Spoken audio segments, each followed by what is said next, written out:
शुरुआत इस वक्त की अहम खबर के साथ। जम्मू कश्मीर के पुलवामा में एनकाउंटर में 3 मिलिटेंट हलाक हुए हैं। तीनों मिलिटेंटों का ताल्लुक जैश से बताया गया है। इनमें से एक मिलिटेंट पाकिस्तानी था जो कि साल 2017 से जनूबी कश्मीर में सरगर्म था। कई तखरीबी सरगर्मियों में मुलविस भी था। फौज, पुलिस और सीआरपीएफ ने मुश्तरका तौर पर यह कार्रवाई अंजाम दी। आईजीपी कश्मीर विजय कुमार ने प्रेस कॉन्फ्रेंस करते हुए एनकाउंटर की तफसीलात फराहम की।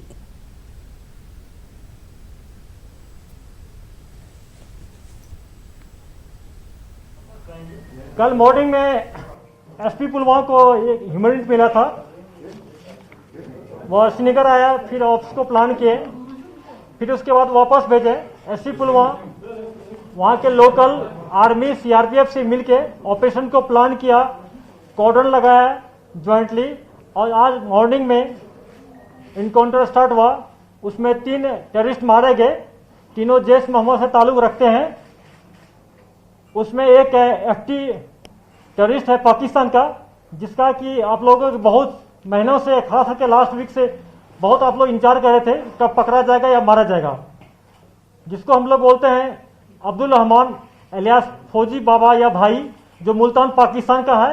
अफगानिस्तान की लड़ाई में उन्होंने पार्टिसिपेट किया था और 2017 से पुलवामा डिस्ट्रिक्ट में, इनफैक्ट कि पूरे साउथ कश्मीर में एक्टिव है। ये बहुत सारे इंसिडेंट में पार्टिसिपेट किया है। दिसंबर 2019 में एक इनकाउंटर हुआ था जिसमें कामरान मारा गया था। ये भागने में कामयाब हो गया था 2019 में। ये आईडी एक्सपर्ट भी है।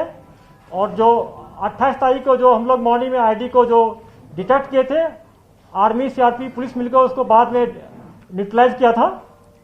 उसमें ये बनाया भी था। इसका बहुत बड़ा मंशा था, बहुत बड़ा इंसिडेंट करने का।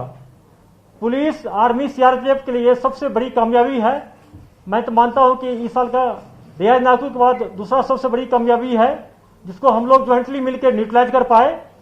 और आगे हम लोग ज्वाइंटली इसी ढंग से बहुत कोऑर्डिनेट वे में सिनर्जी के साथ काम करते रहेंगे और जो कामयाबी प्राप्त करेंगे आप लोगों से मौके आके शेयर करते रहेंगे।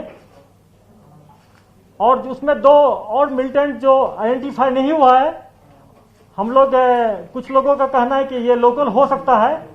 हम लोग उनके पेरेंट्स से, जो पोटेंशियल पेरेंट्स है, उनको रिक्वेस्ट किए कि पीसीआर में आके अगर देखें, अगर वो आइडेंटिफाई कर लेंगे तो उनको हम लोग उनके बीडीएल में जो बारामूला में हम लोग करने जा रहे हैं उनको पार्टिसिपेट करने का मौका देंगे।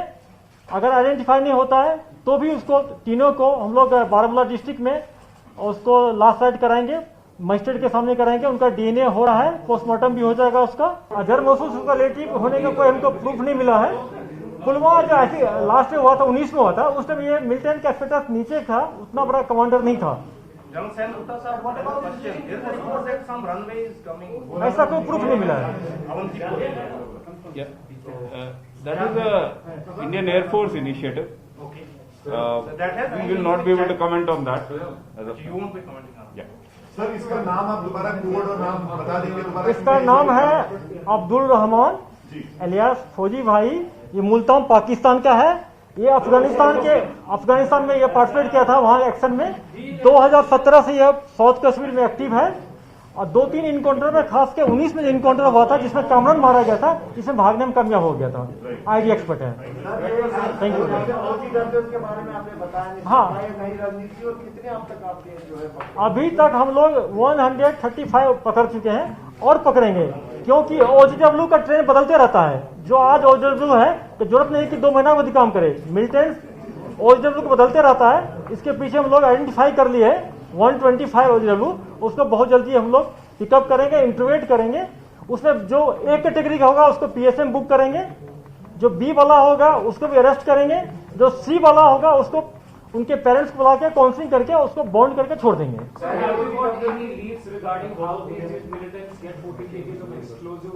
ये तफ्तीश का मैटर है, आप लोगों से शेयर अभी नहीं करेंगे। Thank you sir. Thank you. और इस वक्त की अहम खबर, मुल्क के नाम से इंडिया लफ्ज हटाकर भारत करने के मामले से जुड़ी हुई, जिसमें सुप्रीम कोर्ट ने अर्जी में मदाखलत करने से इनकार कर दिया है। अदालत ने कहा है कि अर्जी को हुकूमत की नुमाइंदगी माना जाए। मरकज को इस सिलसिले में मेमोरेंडम दिया जा सकता है। सीजेआई ने मजीद कहा कि हम ये नहीं कर सकते, आईन में मुल्क का नाम भारत ही लिखा गया है। तो मुल्क के नाम से इंडिया लफ्ज को हटाकर भारत करने के मामले से जुड़ी बेहद अहम खबर, सुप्रीम कोर्ट ने अर्जी में मदाखलत से इनकार किया है।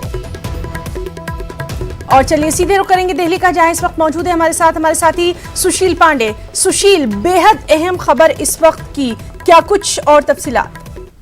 जी देखिए, साफ तौर से ये याचिका दाखिल की गई थी जिसमें ये कहा गया था कि संविधान में के अनुच्छेद 1 में ये कहा गया है कि जो इंडिया शब्द है वो भारत किया जाए, क्योंकि इंडिया जो शब्द है उससे गुलामी का आभास होता है, लिहाजा इस मामले में सुप्रीम कोर्ट इंटरवीन करे।